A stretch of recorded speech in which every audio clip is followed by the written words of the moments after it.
Okay. Today, in the midst of a very historic week with the inauguration of our new president, we have a most fitting and timely book lecture by Dr. John Stauffer. You know, over this week, as I viewed some of the different news programs, a continuously repeated refrain by many of the commentators was that President Obama stands on the shoulders of some key historical figures who paved the way for him. Well, two of the most important of these figures are the subjects of Dr. Stauffer's lecture and book, which is entitled Giants, the Parallel Lives of Frederick Douglass and Abraham Lincoln. John Stauffer received his PhD from Yale University in 1999 and began teaching at Harvard the same year. He writes and lectures on the Civil War era, anti-slavery movements, and social protest movements and visual culture.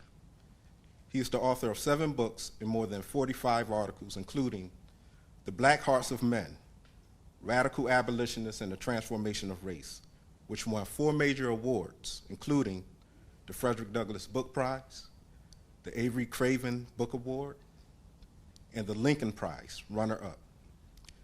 His essays have appeared in Time Magazine, Raritan, New York Post, 21st, the Journal of Contemporary Photography, and the Harvard Review. Excuse me. And he has appeared on national radio and television shows. Currently, Dr. Stauffer is completing a book with Sally Jenkins on the radical interracialism and unionism in Civil War era Mississippi. The story Free State of Jones will appear as a major motion picture by the filmmaker Gary Ross, with whom he served as a scholarly consultant. After his lecture, there will be a book signing at the archive shop. And without further ado, let us welcome Dr. John Stauffer.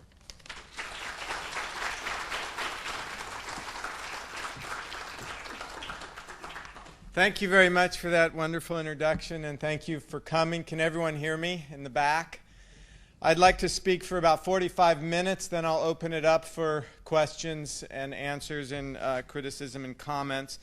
And I want to speak for a few minutes just about how this book came into being, the background of Giants. Then I want to summarize some of the key themes that I describe in the book, hopefully to whet your appetite to read it if you haven't.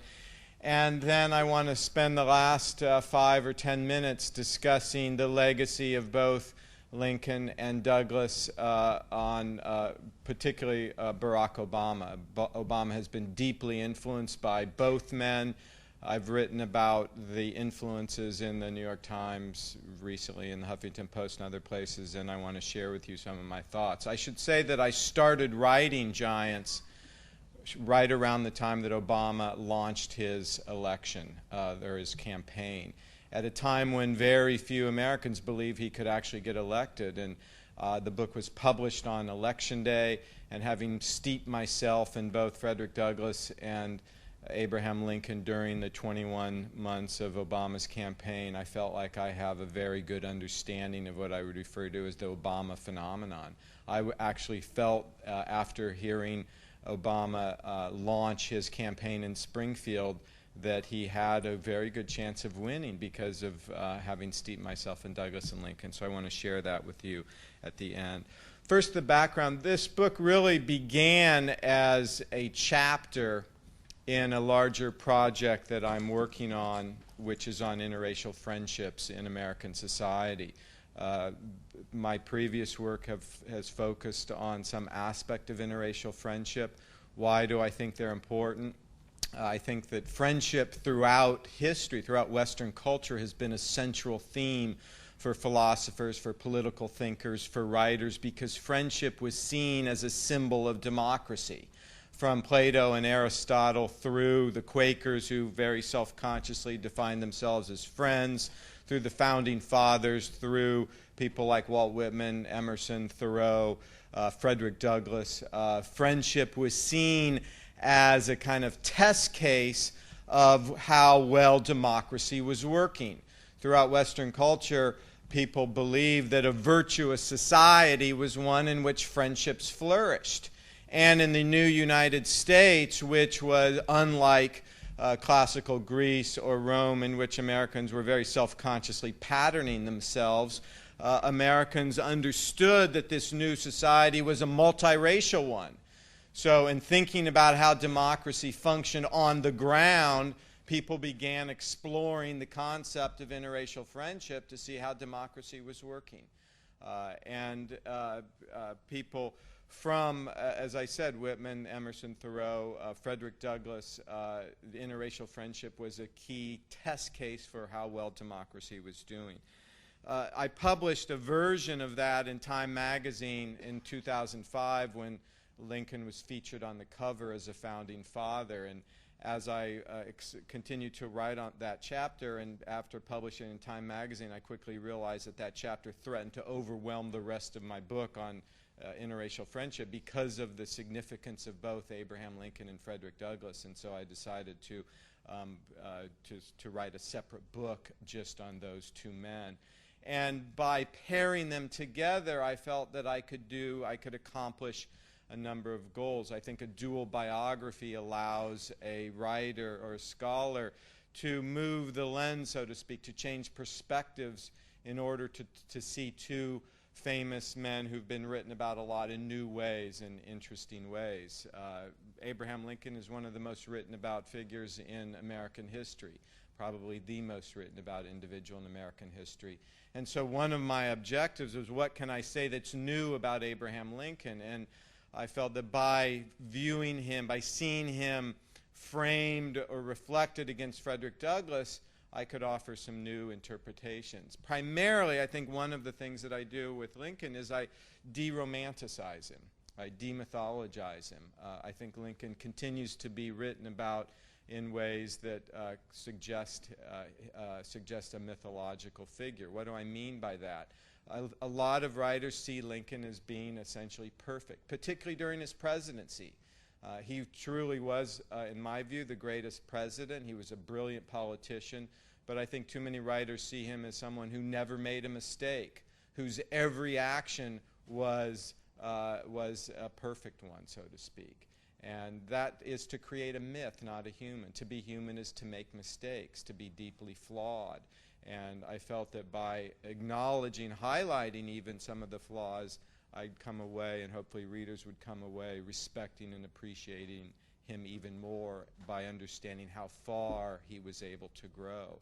By pairing him with Frederick Douglass, I also wanted to represent and to show Douglass in a new light, and especially by showing him in a light that sees him as an equal, as significant as Abraham Lincoln. Most of my previous work has been on anti-slavery abolitionism, and I've written a lot about Frederick Douglass. He appeared in The Black Hearts of Men. I've edited his second autobiography.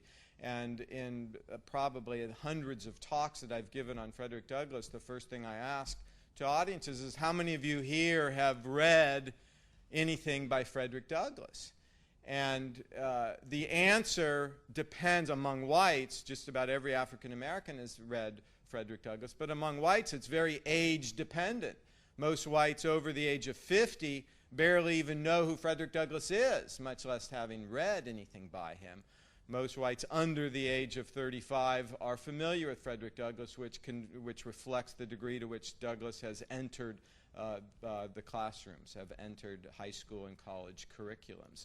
And I think Douglass is a crucially significant figure, as important in his own right as Lincoln. And by writing a book that pairs Lincoln and Douglass, I felt that I would be able to reveal that or show that. Giants is a book that, more than anything else, is about parallel lives that converge. Frederick Douglass and Abraham Lincoln, I argue, are the two preeminent self-made men in American history. Douglass began his life as a slave. He had zero formal education, and he was the most famous black man in the world before the age of 40. His rise was truly extraordinary, and he, in his day, was seen as one of the greatest writers and orators. In his day, throughout the 1850s and even into the 1860s, Douglas was seen as a better orator than Lincoln. Most people remember or think of Lincoln as a great orator, and he was. But in his time, Lincoln paled with respect to Douglas. Douglas was able to obtain greater royalties, greater speaking fees than just about any other individual. And the fact that he was a black man who was able to do that is truly extraordinary. Lincoln, most of you know that Lincoln was born in a log cabin. To say it was a log cabin in itself is to romanticize it. It was really a kind of three-sided hut with one side exposed. He was what his contemporaries referred to as poor white trash, who emerged to become the greatest president. And so they're the two preeminent self-made men in American history who converged in the sense that Douglas met with Lincoln 3 times at the White House. He was the first black man to meet a U.S. president on terms of near equality, to advise him, and they considered each other friends. And the fact that they considered each other friends was significant given the importance ascribed to friendship in that time period in the 19th century.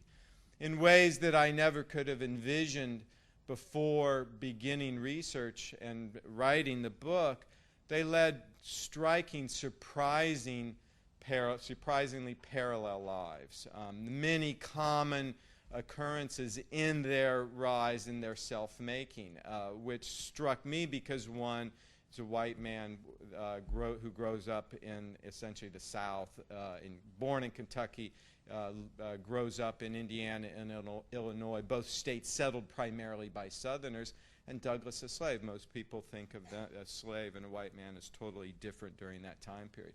What are the commonalities or the parallel aspects of their self-making, of their upbringing? Probably first and foremost is the fact that more than any other factor, they were able to rise up because they learned how to use words as weapons. They understood the importance of literacy, the importance of being able to articulate their thoughts in order to convert their audiences to their cause. And both of them learned how to hone their skills of literacy and writing. Both of them virtually memorized the same 6 books.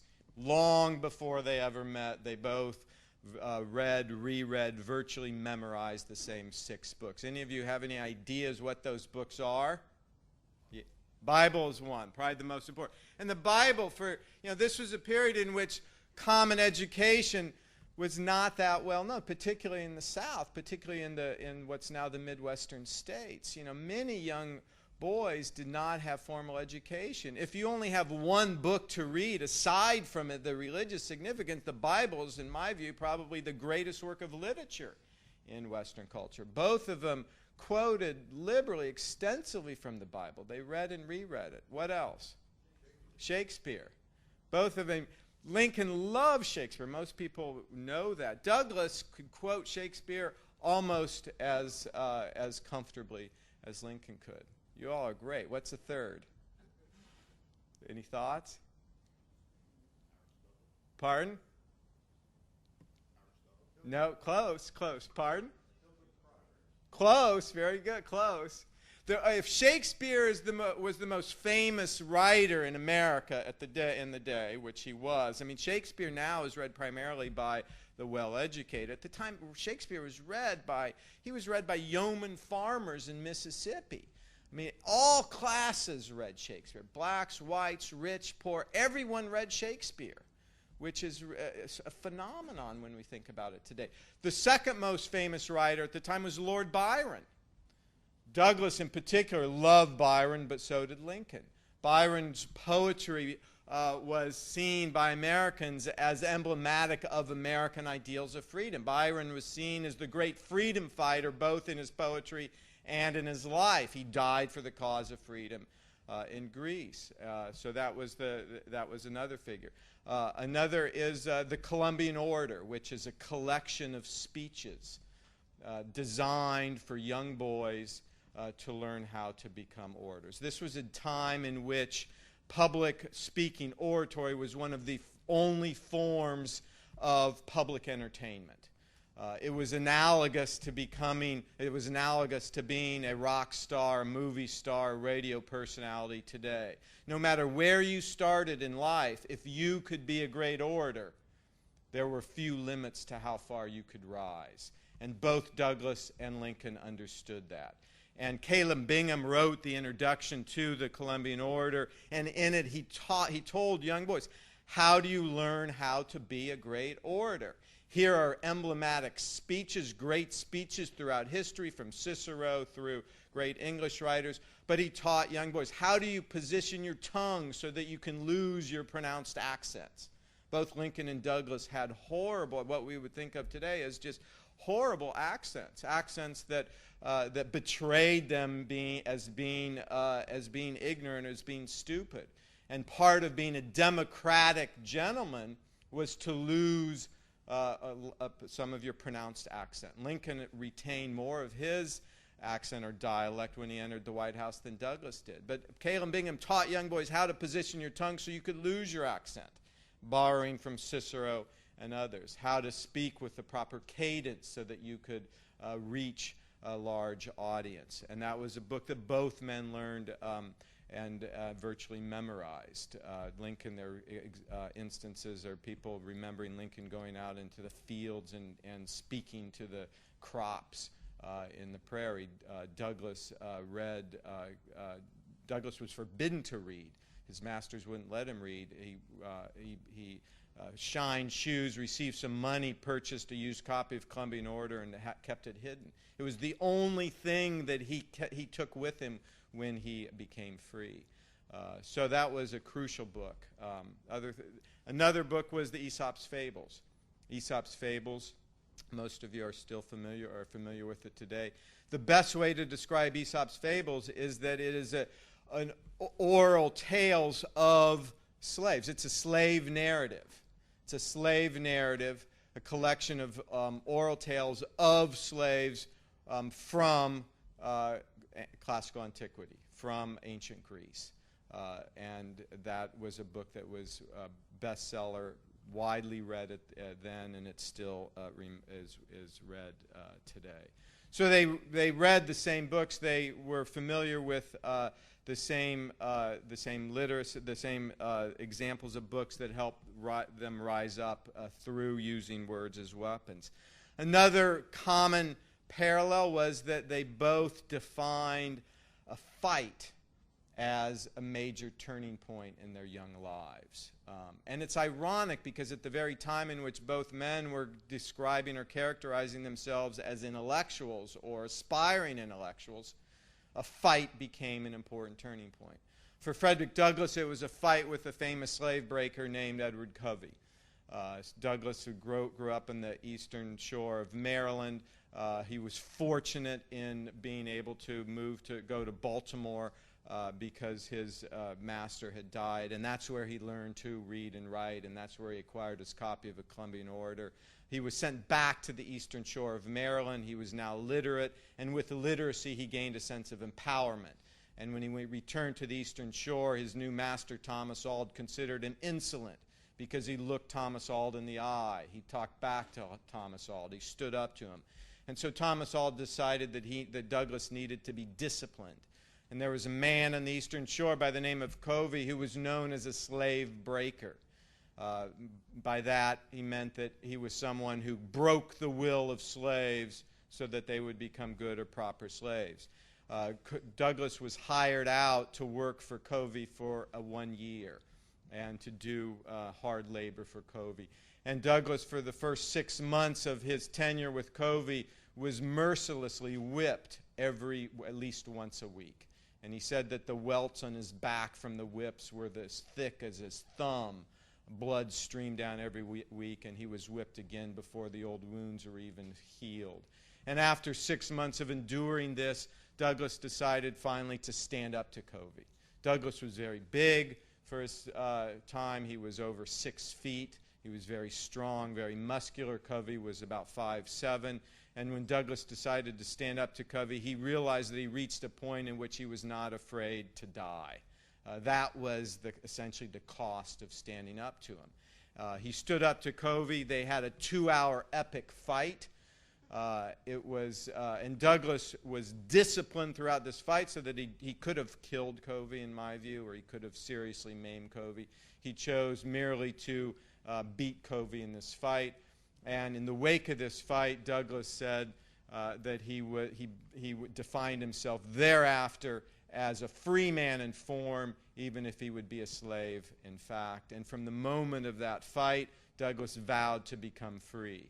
Covey, for his part, never divulged the fight. Douglas could have easily been sent south into Mississippi or have been killed or so seriously maimed it would have virtually destroyed him. Covey didn't divulge the fight in part because he wanted to preserve his reputation as a slave breaker. So this fight also highlights the degree to which Douglas, I argue, was a privileged slave. He was a privileged slave because, one, he was born in Maryland, not in Mississippi or Alabama. If you were born in the Deep South, your chances of becoming free were virtually nil. The vast majority of slaves who became free were in the border states. He also suspected Douglas was the son of a white man and a slave woman. He suspected that his father was also his master, and there's some evidence for that, given how well he was treated. He was not only not punished because of the fight with Covey. Douglas, before he actually did run away, attempted to run away, and he was captured. Most slaves who attempted to run away and were captured were either sent into the Deep South or whipped so hard that they were permanently maimed. And Douglas, in the wake of his attempt to run away, was promised his freedom at the age of 21. So he was a privileged slave. Lincoln, for his part, grew up, was also lucky. Most people know of Lincoln, how big Lincoln was. How big Lincoln was. He was 6'4". Again, so he was taller than most men by almost a foot. Lincoln grew up like Douglas, in this vicious backwoods community. I think many scholars have romanticized the prairie background of Lincoln. It was a vicious backwoods community in which the defining aspect of manhood was the capacity to fight hard and to drink a lot. It's one of the reasons why both Douglas and Lincoln abstained from alcohol their entire lives, because they understood the destruction that alcohol caused in their communities. Lincoln had just moved to New Salem, Illinois at the age of 21. He described his first 21 years as a slave, because technically he had to turn over all of his money to his father. He's finally free from his father, who he didn't like because his father was not interested in education, not really interested in literacy, was a laborer, a carpenter, and a farmer. And Lincoln arrives in New Salem, and one of the local leaders there was a man named Jack Armstrong. Jack Armstrong was essentially a thug, and he and his buddies loved to lure strangers into poker games, steal their money, and beat them up. Jack Armstrong liked to he liked to roast a live pig and hear the sounds of it squealing before it died. One of the most common forms of fighting in the backwoods of Illinois was what people called a rough and tumble, no holds barred rough and tumble. And it was a kind of fight in which it was not uncommon for a man to lose a nose, part of an ear, a finger, to have testicles ripped out. And the great prize in this fight was to liberate an opponent's eyeball and keep it as a prize. This was a brutal environment. Armstrong wanted to fight Douglas, the best that we know, as in a rough and tumble, or Lincoln. Lincoln said, "No, I don't want to do that. I'll wrestle you. I will wrestle you. I'll have a regulated wrestling match in which it was a less brutal form of fight. Each man had to keep an arm on the other. People came from all around, from miles around, to bet on it, which was common in fighting. It's unclear exactly what happened in the fight, but what we do know is that they called it a draw. Armstrong fouled Lincoln. The fight ended. They called it a draw. No one lost money. And in the wake of that fight, Lincoln quickly became a leader in New Salem and also a friend of Jack Armstrong. Within roughly 6 months, Lincoln was already running for the state legislature. He became the captain of his company in the Black Hawk War, and from that point rose up quickly. Both men married up, and I argue their wives were central to their self-making. Douglass married a free black woman, which was very unusual. When he returned to Baltimore, it was very unusual for slaves and free blacks to interact in that way. And it was Anna Murray who was primarily responsible. Her money was primarily responsible for allowing Douglass to dress as a free sailor, to purchase a train ticket, and to take a train north to New York City, where he became free in 1838. Without her help, his chances of becoming free would have been, I think, profoundly limited. Most people, or many people, see Mary Todd as this mad woman or a crazy woman. Mary Todd was at least as sophisticated about politics as Lincoln was. Mary Todd grew up in Kentucky near the home of Henry Clay, who was the hero of a statesman for Lincoln. She was a friend of Clay. She was an aristocrat. Lincoln, in marrying Mary Todd, made a very wise political decision. Mary Todd advised Lincoln in every step of his rise through politics. And so without their wives, I think the potential for them rising up would have been very slim indeed. The first time that Douglass ever refers to Lincoln is in 1847. Douglass is moved to Rochester, New York. He's now a newspaper man, already the most famous black man in the country, is virtually a household name. He becomes famous overnight because of his autobiography, which is a bestseller, in this sense similar to Obama. And he writes about Lincoln in the context of Lincoln's term in Congress. And Douglass refers to Lincoln as part of a rogues gallery of congressmen who oppose a bill to abolish slavery in Washington, D.C. Now, why does Lincoln oppose this bill to abolish slavery in Washington, D.C. as a congressman? Because it deviates from Lincoln's vision or strategy for ending slavery. Lincoln hated slavery. Lincoln said on numerous occasions that he hated slavery as much as any abolitionist, and there's no reason to doubt that. But his strategy for ending slavery was threefold. One, very gradual, very congenial, so as to not uproot society. And in fact, in his debates with Stephen Douglas in 1858, Lincoln said, when do I think slavery should end? When will ultimate extinction of slavery occur? He said, not less than 100 years. That would have placed the end of slavery at the very earliest, barring Civil War, in 1958. It was a very gradual end to slavery.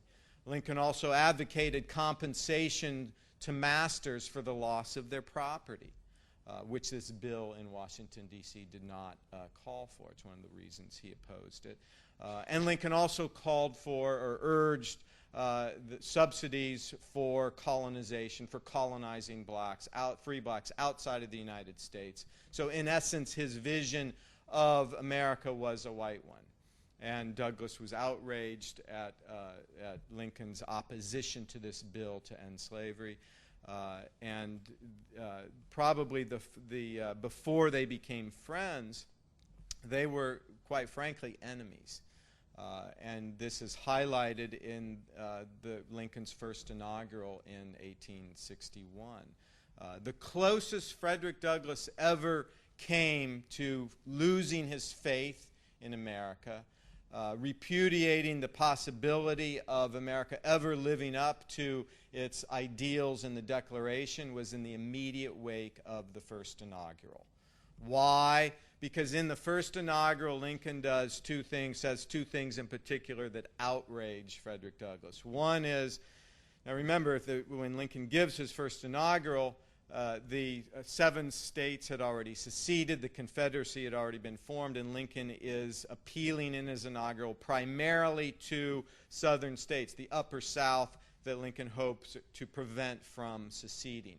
And in that inaugural address, Lincoln first vows to vigorously defend the fugitive slave law, which many Northerners viewed as unconstitutional because it virtually legitimated the kidnapping of free blacks. It completely ignored the due process of law. Second, and more onerously, in that first inaugural, Lincoln affirmed or embraced a new constitutional amendment that Congress had just passed. A few days before Lincoln gave his first inaugural, Congress had passed the first 13th Amendment. Most people remember the 13th Amendment as the amendment that abolishes slavery.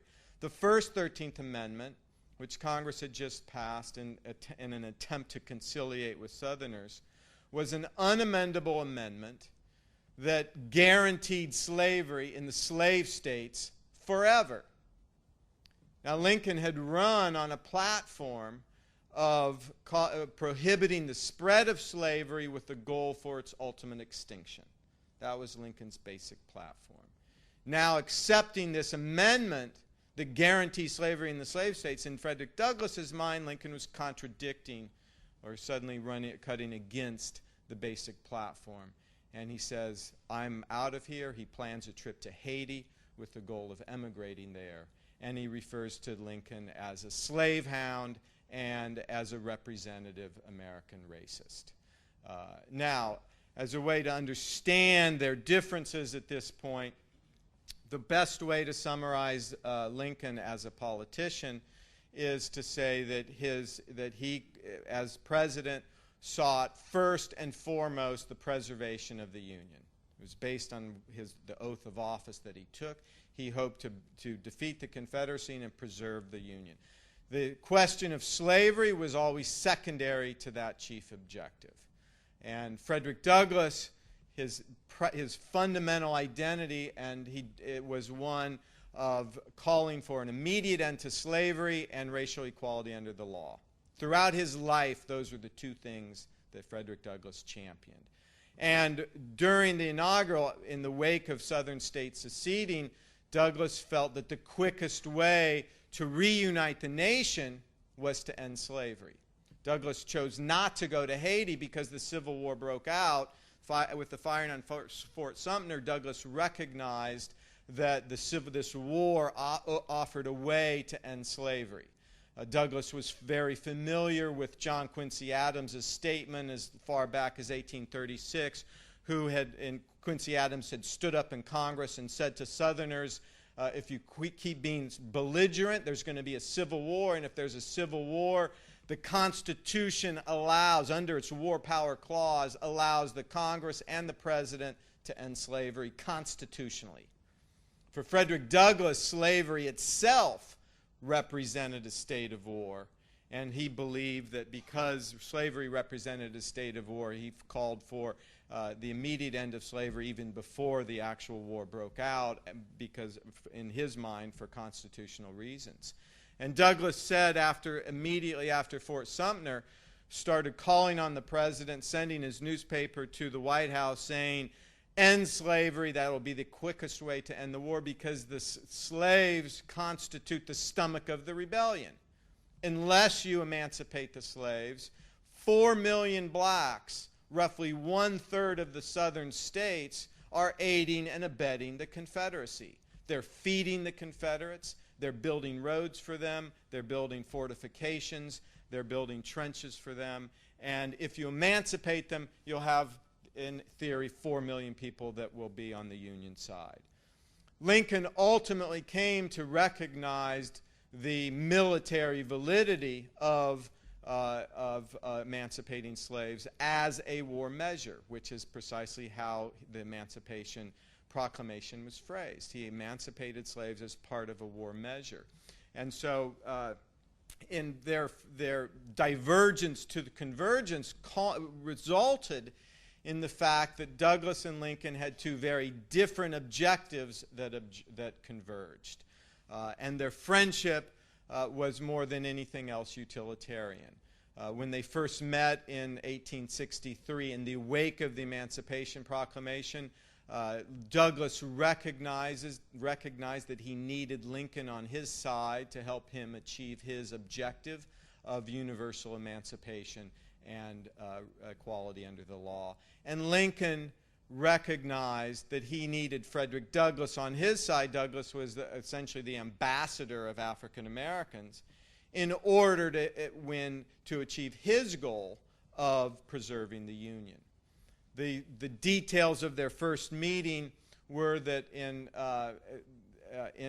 August of 1863, Douglass had been recruiting black soldiers. The Emancipation Proclamation effectively called for the arming of black troops. And Douglass had devoted from January of 1863 until early August a full time to recruiting blacks. He virtually single-handedly recruited the famous Massachusetts 54th Black Regiment. His two of his sons were his first two recruits. Douglass got fed up with recruiting because of the administration's policy. He was fed up because black soldiers were being paid half of what white soldiers were, and they were not being promoted for valiant duty. And so he decided to take his case to Washington, D.C. He takes a train to D.C. He arrives in the city on August 10th of 63, early in the morning, goes right to the White House. There's already a long line of people waiting to see the president. Lincoln was known as having an open-door policy, admitting just about all callers. Douglass stood in line. He thought he was going to have to wait all day, maybe more. He sent up his card.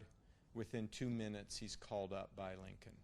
And as he passes these whites in line to go up to see Lincoln, he hears one of them say, "I see how it is. They let the nigger through."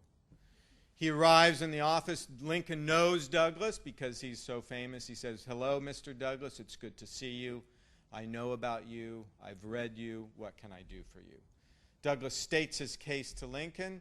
Lincoln vows that he will make every effort to pay black soldiers the same as white soldiers. He acknowledges that he's been very tardy, both in emancipation and in giving equal rights to blacks. And he also vows to promote black soldiers. At this first meeting, Douglass and Lincoln acknowledge that politically they're very different. Douglass, after all, is a radical activist. Lincoln is a politician. Douglass wants not only immediate end to slavery, but immediate racial equality. Lincoln's chief goal is preserving the Union. But they, at this first meeting, define themselves afterwards as friends. Why? In part because they both have enormous respect for each other as self-made men. One of Douglass's most famous speeches was on self-made men. They recognized the accent, the dialect of each other. And in fact, in my book, I try to convey or capture what each man sounded like at various stages of his career. And in fact, after that first meeting, President Lincoln told the next person that he saw in the White House that he had just met with Frederick Douglass, and he said, "I consider Mr. Douglass one of the most meritorious men in these United States." Douglass said after meeting Lincoln that he considered Lincoln the king of self-made men. So they both had great respect for each other as self-made men, even though they disagreed politically. The second meeting occurred a year later, at a time in which the war was going very poorly for the North. Lincoln thought he was going to lose re-election. It was August of 1864. Northerners were tired of fighting, and Lincoln felt sure he was going to lose to the Democratic nominee, George McClellan. Now, McClellan ran on a platform of negotiated settlement with the Confederacy, immediate peace, which would have left slavery intact. And Lincoln calls Douglass to the White House for an urgent meeting. Douglass comes to Washington, meets with Lincoln in the White House. And Lincoln tells Douglass, "I'd like you to plan and embark upon a John Brown scheme in which you'll invade the South with an army of black and whites, bring as many blacks as possible to Union lines. Worst case scenario is that I'll lose the election to McClellan, but thousands more blacks will be in Union lines and free before slavery is remains permanent in the Confederacy. Best case scenario, these thousands more black that come to Union lines will aid the Union effort, lead to a major victory, turn the tide of war, convince Northerners that the war will soon be over, and we can finish off this fight. Frederick Douglass was amazed at this request because Douglass had been a close friend of John Brown. John Brown, if you remember, was the most radical white abolitionist of the day. John Brown had, with an army of blacks and whites in 1859, went south, raided, took over the federal arsenal at Harper's Ferry, Virginia, with an eye toward distributing the arms there to slaves and inciting a massive slave insurrection. Although Douglass had opposed John Brown from going to Harper's Ferry, it was only because he thought Brown was going to lose his life, which he did. Brown was captured, he was tried for treason, and executed for treason. And that Harper's Ferry affair was one of the last sparks that led to the Civil War. Frederick Douglass, however, considered John Brown one of the greatest men in these United States. That's a quote from Douglass. John Brown wrote his provisional constitution, which would govern those areas that Brown hoped to liberate from slavery, in Douglass's home. And Brown could not write a grammatically correct sentence. Douglass, it's the most eloquent document Brown ever wrote, which suggests that Douglass essentially edited it for him. He was very much in favor of Brown conspiring against the United States in order to end slavery if he thought it would work. Now, Lincoln and all Republicans distanced themselves dramatically from John Brown when it had occurred. Lincoln said, "I agree with Brown in principle," meaning that I agree that slavery is wrong, but John Brown committed treason against the United States government, and he justly deserved to be hung. Now, 4 years later, President Lincoln is calling for Douglass to embark upon a John Brown scheme. And in essence, John Brown has been mainstreamed. It was also a period in which most Northern soldiers sung the John Brown song as they went to fight, as an inspiration in fighting the Confederacy. Douglass planned this John Brown scheme. A few weeks later, though, General Sherman was victorious at Atlanta, began his march to the sea. It transformed Northern opinion, and essentially it clinched Lincoln's reelection, so that scheme never went into practice. The third and final meeting was during Lincoln's inaugural address. Douglass was invited to the address and the reception. He had essentially a front row seat. He sat right in front of Lincoln. Lincoln saw Douglass when he gave his address. Douglass went to the reception at the White House in the wake of the inaugural address. This was in March of 1865. The war was virtually over. There were almost 200,000 blacks, troops marching throughout the South. Douglass was initially barred from entering the White House when he gets there because a policeman says you're not allowed to enter, blacks aren't allowed to enter, and Douglass says there must be some mistake. He sends his card in. Lincoln admits him. When Lincoln sees Frederick Douglass, he's with a group of whites, and he says, "Here comes my friend Frederick Douglass. It's good to see you. I saw you in the crowd today. There is no man in this country whose opinion I value more than yours. What did you think of my address?" And Frederick Douglass responds, "Mr. President, that was a sacred effort." Within a month, Lincoln has been assassinated. There's very good evidence that had Lincoln lived, Douglass and he would have remained very close friends, despite their political differences. So what are the lessons of their friendship? One is that political differences do not necessarily correlate into intersocial behavior. Douglass and Lincoln genuinely liked each other. They felt genuine affection for each other, even though they never agreed politically. Even in 64 and 65, Douglass's hope for Reconstruction was much more radical than Lincoln. He advocated immediate suffrage for all blacks. He advocated immediate suffrage for black men and women, and immediate racial equality under the law. Lincoln representative of his entire political career, wanted Reconstruction to occur much more gradually. But they genuinely felt comfortable, in part because they shared a common background, they shared common interest, and also they understood that they were facing a common enemy that threatened their identity and their livelihood.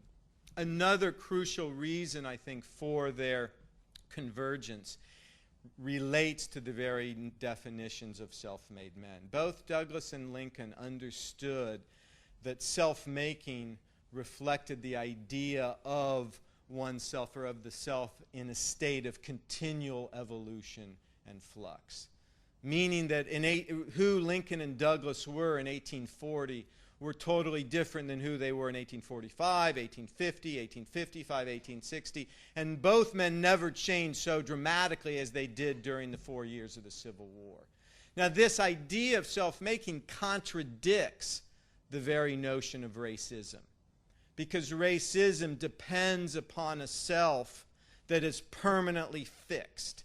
It depends upon oneself who is permanently superior and white to another self who is permanently inferior and non-white. And by embracing this idea of self-making, or of the self in a state of continual flux or evolution, it contradicts this notion of racism, which is another important reason why they were able to come together. What are the legacies of these two men? I mentioned that Obama has been deeply influenced by both Douglas and Lincoln. Obama has, on frequent occasions, acknowledged his debt to Lincoln. He hasn't so much with Frederick Douglass, I think, for two reasons. One is Obama very much defines himself as embracing a post-racial America. And Frederick Douglass has come down to us, most of people today, as a race man. And so for that reason, he has not acknowledged his debt. To see Douglass solely as a race man is erroneous. Douglass in his own day was very similar to Obama. Douglass in his own day sought to move beyond the division of race and reach a common understanding between blacks and whites. Douglass's friendship with Lincoln was one of numerous friendships with whites that Douglass had. Douglass was a close friend of John Brown. He was a close friend of Garrett Smith. He became a very close friend of Charles Sumner, particularly at the end of the war and Reconstruction. But because Douglass has come down to us as a race man, Obama has distanced himself. I think second, particularly during the campaign and probably more significantly, Obama understands that if he acknowledges his debt to Frederick Douglass and said he's been deeply influenced by Douglass, opponents will quickly seize on that fact, recognize that Douglass was a radical and a friend of John Brown, and say, there you go again, associating with another terrorist.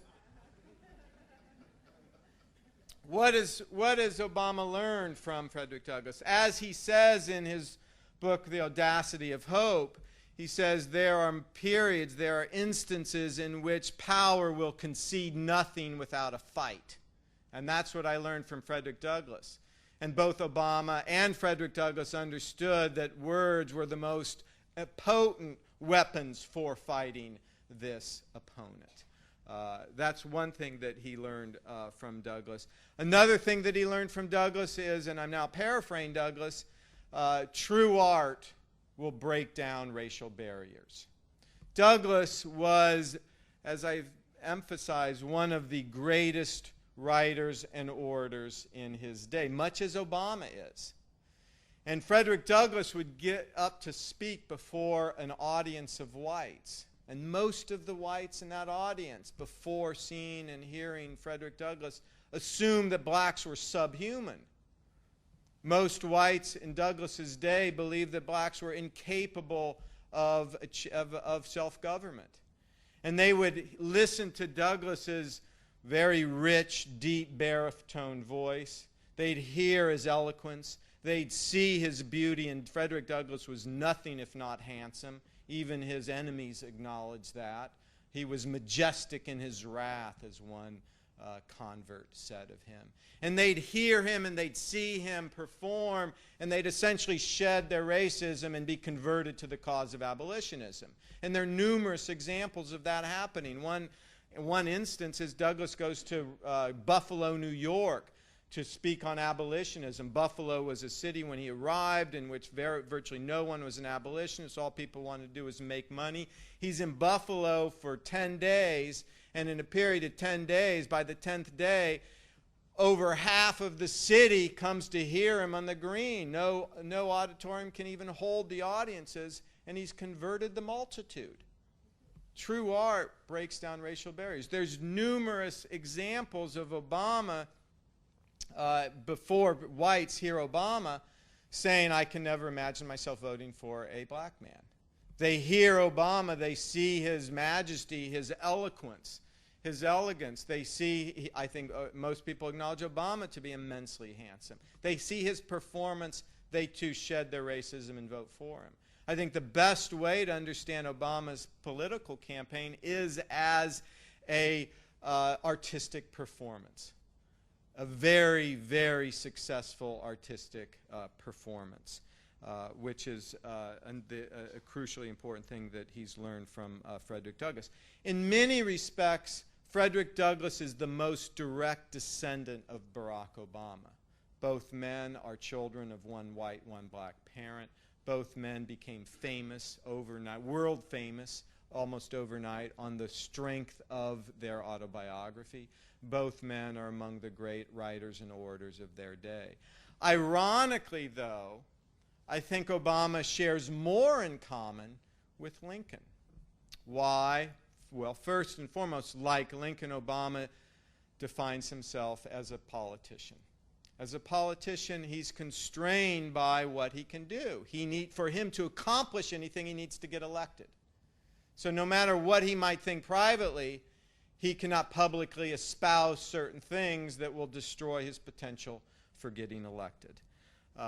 He has acknowledged his debt to Lincoln about the significance, the importance of being pragmatic, about the willingness to sacrifice one's moral certainty in the greater goal of reaching for common understanding over various social divisions. And both Lincoln and Obama have been very effective at employing their pragmatic vision.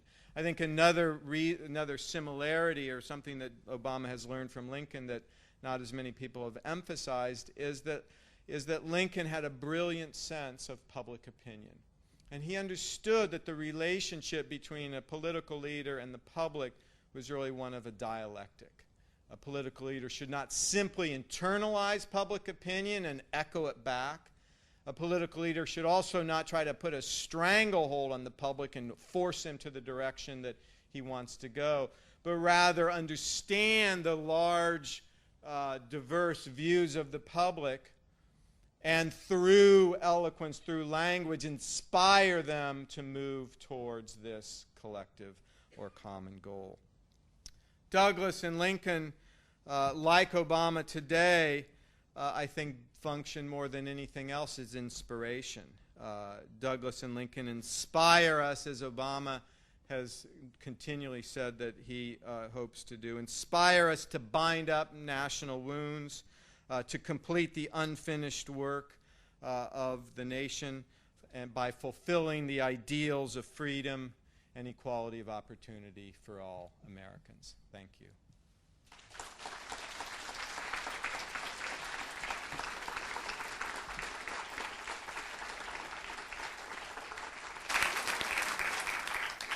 Any questions, comments, criticisms? Yes. How long did Frederick Douglass live after Lincoln died? Douglass lived until 1895, and so he lived another 40 years. He gave numerous talks on Lincoln. He considered Lincoln the greatest American statesman, but he was also very honest. I think the most accurate assessment of Lincoln to this day is when Douglass gave the speech at the Freedmen's Monument in 1876, commemorating Lincoln's assassination. And it was a speech in which the Congress was all there, the Supreme Court were all there, President Grant was there, and it was the statue, in case you haven't seen it, is a statue of Lincoln with the Emancipation Proclamation in one hand and his other hand outstretched over a kneeling slave. The kneeling slave had been an icon in the abolitionist movement. Douglass didn't like the statue. But he said in his speech, he begins his speech to all these dignitaries by saying, Mr. Lincoln, we blacks are President Lincoln's or Mr. Lincoln's stepchildren. Whites are his children, which no doubt shocked his audience, because Lincoln's chief goal was preserving the Union. And then Douglass did what he often did in speeches. He learned it from the Columbian orator. It's called a reversal. You start at one place and you end at another. And he said, we are Lincoln's stepchildren. Whites are his children.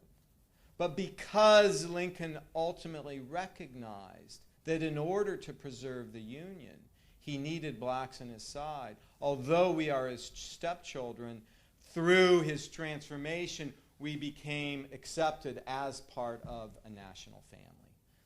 It's a stunning, moving, brilliant speech. And Douglass gave various versions of that for the rest of his life.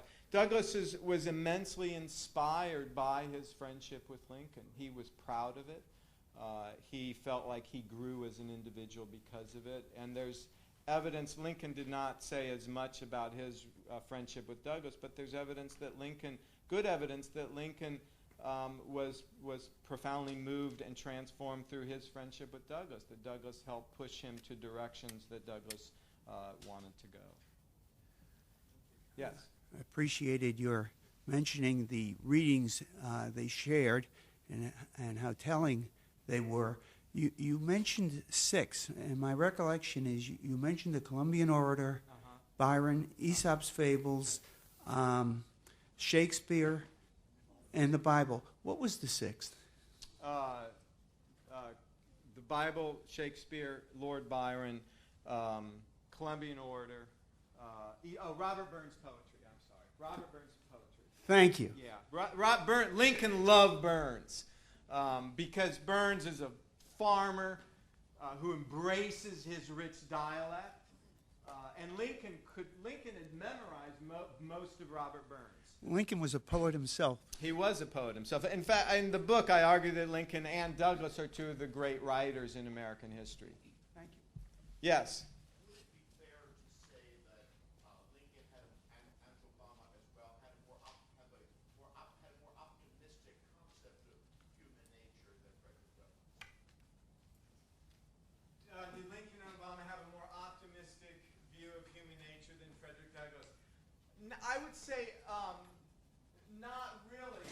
It's a great question. And the reason I would say not really is it relates to their religious differences. One of the justifications for Frederick Douglass in calling for an immediate end of slavery and racial equality is that Douglass defined himself as a prophet.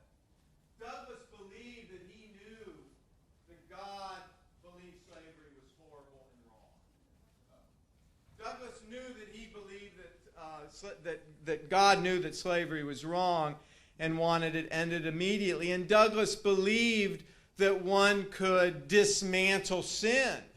That Douglass understood that throughout human history, one of the justifications for slavery is that all humans are slaves in one form or another. Because of Genesis, because of Adam and Eve's original sin, all humans are slaves to their sin, they're slaves to God, they're slaves in life, and part of being human is that you can't overcome sin, and all sin was a form of bondage. Douglass essentially was, as an abolitionist, inverted that relationship between sin and slavery and said slavery is a horrible sin, and humans have the capacity to dismantle sin and become free, both achieving inner freedom as well as outer freedom. Lincoln was, the best way to summarize his religious views was that he had a Calvinist sensibility.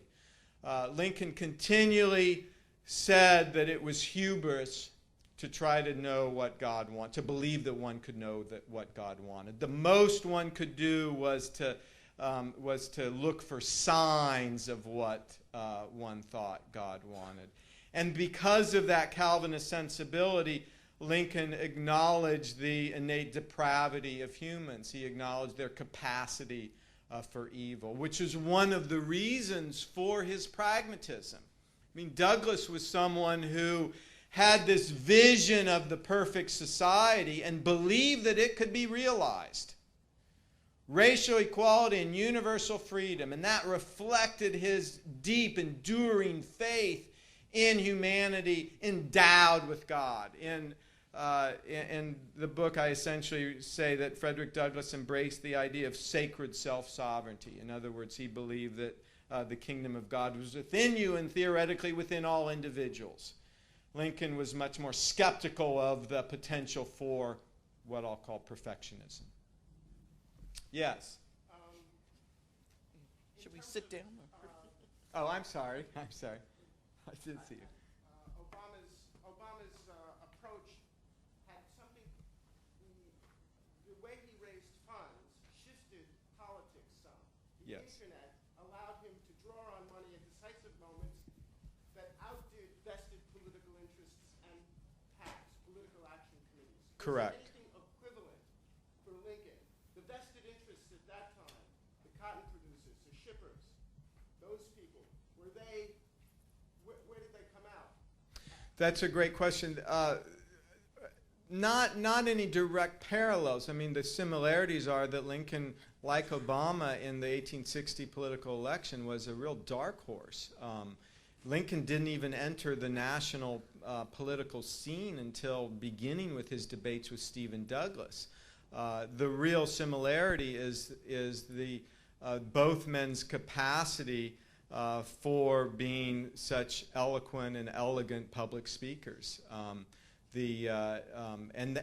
And even critics acknowledge that of Lincoln in his day, and that's true of Obama. But in terms of the kind of institutional grassroots campaign that Obama has so successfully employed, there was some of that equivalent in Illinois, but it's because times have changed so dramatically, it's hard to draw direct parallels there. There was you had a question? Yeah, I was fascinated by actually two things, actually several things. Okay. Good. I urge you all to buy it. The one piece when Douglas comes to Washington and he gets to meet with Lincoln, and you actually have a replica of the past that he Yes. Yes. and Lincoln writes on it, I concur. Right. I assume these are the Douglas papers that are in the Library of Congress. They are. That's how they got it. But whatever happened with that, with the commission that Stanton had promised him? I think that would have been interesting to see what he did when he was a part of the military. And then my other question relates to John Brown. Right. How did Douglas get away with that association that, they didn't hunt him down Right. once he came back from the United States? Right. Being Right. involved with Brown. Right. Two great questions. Thank you. The first one I didn't have time to go into. In that first meeting with Lincoln, he actually, Douglas meets, he goes to the White House with Samuel Pomeroy, who was an abolitionist senator from Kansas, although Pomeroy was really in the background. And they first go to see Edwin Stanton. And Stanton was so taken with Douglas's debating skills and knew of Douglas that he promises Douglas a commission as an officer, as a black officer, which would allow Douglas to go south and recruit blacks from the South into the Union Army. Far more blacks in the South, which meant that his ability to recruit would increase dramatically. And he then went to the Postmaster General Montgomery Blair, signed the commission, essentially acknowledging that Douglas is a Union man, giving him the pass to go anywhere he wants. And Douglas tells Lincoln that he's just received a commission to be a Union officer. Douglas goes home and he he ends his newspaper because he's already been promised this commission to be a black officer in the Union Army, and he's immensely proud of this. Well, the commission falls through. It never happens. And it's probably because Edwin Stanton understood the symbolism behind commissioning Douglas as a Union officer and outraging and alienating conservative Northerners. It reflected the conservatism of the comparative conservatism. Douglas never really blames Lincoln, but Lincoln knew of this failure of the commission because Lincoln had to sign all the commissions. Had Douglas, and Douglas thought briefly of going south anyway without the officer bars on his shoulders, the gold bars, and he decided not to go because he felt that it would be much more dangerous and that he would be less effective at recruiting, and so he continued to recruit in the North. But it was frustrating. I mean, when Douglas ended his newspaper, it was the longest running black newspaper in the 19th century. And he'd been very proud at the prospect of becoming a black officer. Why was Douglas not captured during and after John Brown's raid? The short answer is he almost was.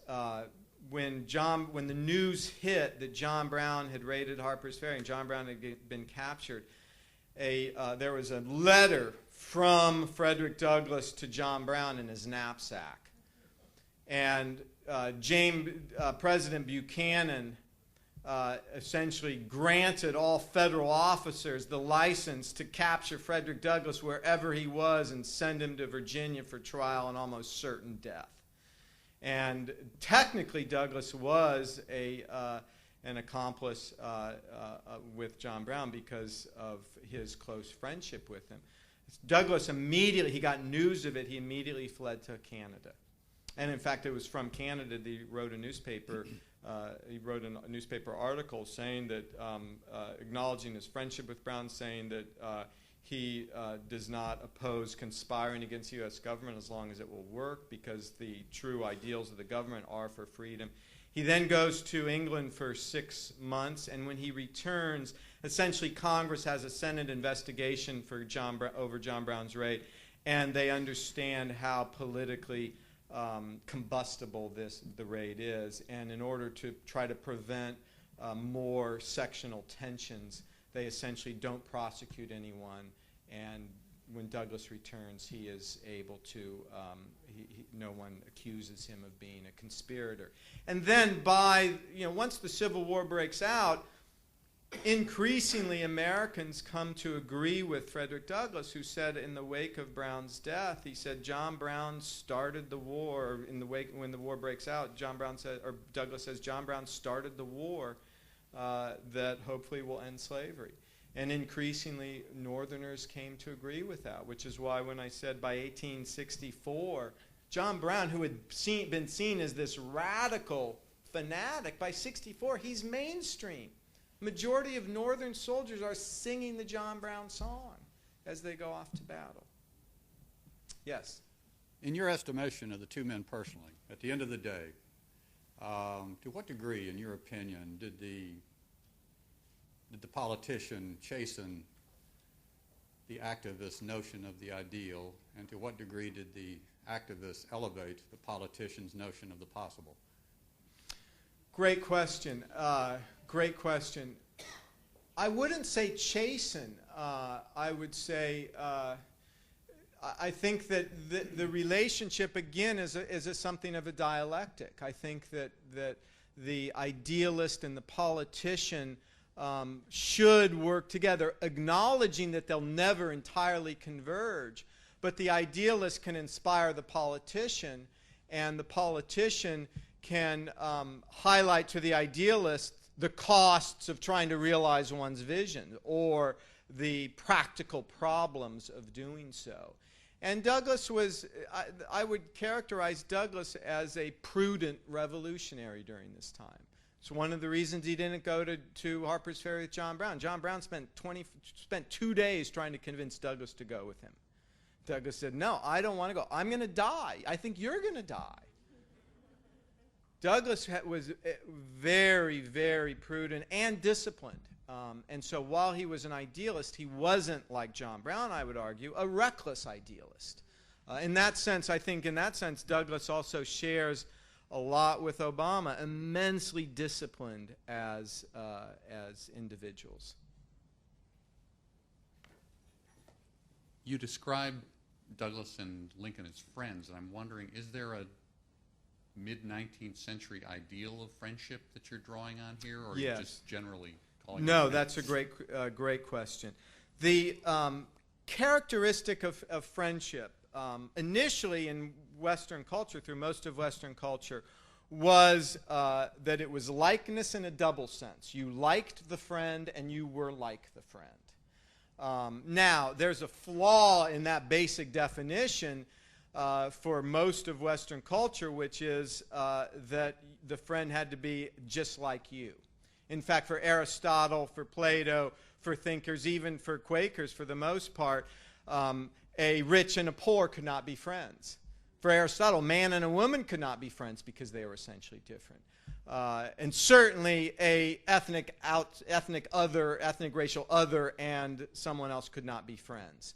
That started to change in the United States soon after the founding of the nation because of this awareness of this friendship as a symbol of democracy. We need to think about the notion of interracial friendship.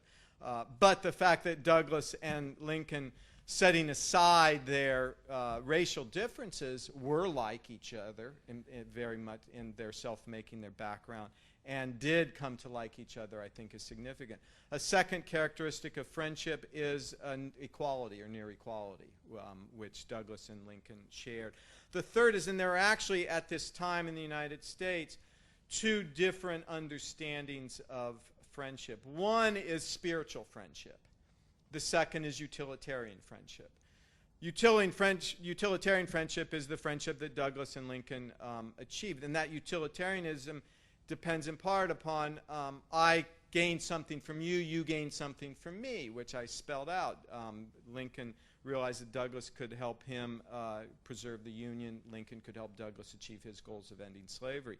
Spiritual friendship, the difference between spiritual friendship and utilitarian friendship is that spiritual friendship is one in which the two individuals share a common spiritual worldview and sensibility. Aristotle and Plato said essentially that a spiritual friend was as though two bodies unite into one soul. That's and the term that we would use today would be soulmates. And Americans were very self-conscious about their use of friendship. In Douglas's correspondence and his letters, when after meeting someone, when the first series of letters with someone, he'll say respectfully yours or sincerely yours. And when he first uses the term your friend, I mean, that's a significant moment. The whole tone of the letter has changed. In the 20th century, friendship has become much more has been much more used in the service of commodification of commodities. So it doesn't have the significant spiritual or political or otherwise. In the 20th century, the most common reference to friendship is through Dale Carnegie's How to Win Friends and Influence People. Friendship is used in the service of selling. There's a breakfast cereal today in the United States called Good Friends, which features an interracial couple on the cover. So unfortunately, I think friendship has lost some of its political, spiritual, cultural significance. Yes? I'm intrigued by something you said earlier. You mentioned that there's very little documentation. I haven't read the book, and I apologize for asking. May have shed some light on this in your book.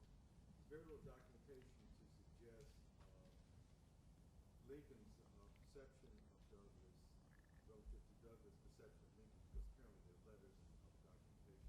Right. I'm just wondering how much of this may be that you perhaps projecting a perception that Lincoln had of Douglas that may not have been supported by documentation. And the other question I have is, what impact did Lincoln's perception of race was shaped by his administration? Because I know that there are a number of his cabinet members that were more anti-slavery oriented than Lincoln himself, such as I believe Stanton. Right, right. Seward. So I just wanted you to elaborate on this. Another great question. There is not very much material from Lincoln describing his relationship with Frederick Douglass. I rely heavily, though, on Douglass himself. I've read all of Frederick Douglass, his letters, his 3 autobiographies, and Douglass, as an ex-slave and as an African-American, understood the significance of and the importance of truth-telling. And Douglass had an amazing memory as well. He's even remembering incidences of 10, 20 years earlier. He sometimes gets a few details wrong, but the basic facts are right. And so the characterization of Lincoln's attitude toward Douglass comes primarily from Douglass. Douglass had no reason to falsify or romanticize Lincoln's perception of him, really. And so Douglass is the main source for my characterization of Lincoln. And I want to emphasize that Douglass, as I said, it wasn't until their first meeting that Douglass really started to see Lincoln in ways that he felt he could really even interact with him. Had Douglass wanted to meet with Lincoln in the White House before the Emancipation Proclamation, there's no way that Lincoln would have admitted him, because it wasn't in Lincoln's interest. And so Douglass recognized that Lincoln was politically very different. It's still a conservative, but Douglass had the capacity to feel comfortable around Lincoln, and even though they disagreed so profoundly. The point you make about Lincoln's other members in the administration, both in the cabinet and in Congress, is also an excellent one, because I characterize Lincoln as a conservative Republican. The 2 front runners for the Republican Party, or for the presidency in 1860, Chase and Seward, were much more progressive. Both of them, for example, believed the fugitive slave law was unconstitutional. Lincoln did not. Lincoln thought it was constitutional. I argue that it was John Brown's raid with Douglass's endorsement or friendship with Brown that helped, more than anything, that helped Lincoln get elected for a variety of reasons. But to see Lincoln as a conservative Republican who was pushed by circumstance to a place where he otherwise would not have gone is important. I mean, Lincoln himself said, events controlled me, I didn't control them. And I think that's important to understand. Who Lincoln fundamentally was not a radical. And to champion universal emancipation and racial equality under the law was a radical stance. Those were the 2 basic templates of Northern abolitionists: immediate end to slavery and racial equality. Lincoln, I mean, it's questionable how far Lincoln ever went in terms of racial equality, given his vision of Reconstruction. But he was pushed by events, and I think part of his greatness reflects that Lincoln understood that. He understood that he was pushed in a certain position, that there was already a social transformation occurring in America. In 1860, very, very few Northerners believed in racial equality or equality under the law and in universal emancipation. By 1865, the vast majority of Northerners embraced universal freedom, and increasing numbers, large numbers, understood the significance of giving black men the vote. And so Lincoln, in a sense, reflects the social transformation which is a result of the Civil War. Thank you very much.